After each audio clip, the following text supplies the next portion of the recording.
મિત્રો, રાજ્ય સરકાર દ્વારા સત્તાના ચાપલુસ આવો એક એવોર્ડ જાહેર કરવામાં આવે તો ફટાક દઈને આ એવોર્ડ બે નિવૃત્ત કર્મચારીઓને મળી જાય એવા એક મિસ્ટર ચાવડા અને મિસ્ટર બ્રહ્મભટ્ટ.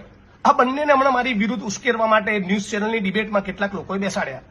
પણ આ બંને મિત્રોને એટલું કહેવા માંગુ છું કે તમે આટલા બધા નિષ્ઠાવાનો અને રાજ્યના પોલીસ કર્મી ભાઈ બહેનોને આટલી બધી ચિંતા હોય તો તમે એક કામ કરો. મારું સૂચન છે, 1 ડિસેમ્બરના દિવસથી ગુજરાતના પોલીસ કર્મચારીઓના કામના કલાક નિર્ધારિત થાય, સમગ્ર ગુજરાતના પોલીસ કર્મચારી કોન્સ્ટેબલ ભાઈ બહેનોનું યુનિયન મળે, ગ્રેડ પેનો લાભ મળે અને હમણાં સિનિયર આઈપીએસ અધિકારી દ્વારા એમનું કોઈ પણ પ્રકારનું ટોર્ચર કરવામાં ન આવે અને સાથોસાથ સમગ્ર ગુજરાતમાંથી દારૂ અને ડ્રગ્સની બધી દૂર થાય એના માટે તમે બંને મહાપુરુષો આ મરણાંત ઉપવાસ ઉપર પથિકાશ્રમ પર બેસી જાઓ.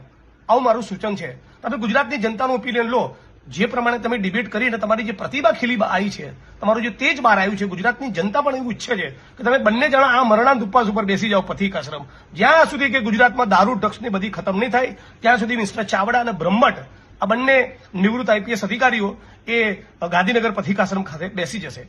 અને બીજું એક નાનકડી તમને સલાહ બી છે, નિવૃત્ત થઈ ગયા છો તો સવારે છે થોડું સૂર્ય સ્નાન કરો અને આમળાનો જ્યુસ પીવો, સરગવાનો જ્યુસ પીવો અને સાથે સાથે થોડો કેલ્શિયમ વાળો ખોરાક ખાઓ. કેમ કે તમે જરા સર્વિસમાં હતા ને ત્યારે તો તમારી સ્પાઇન કરોડરજ્જુના બહુ ઠેકાણા નતા.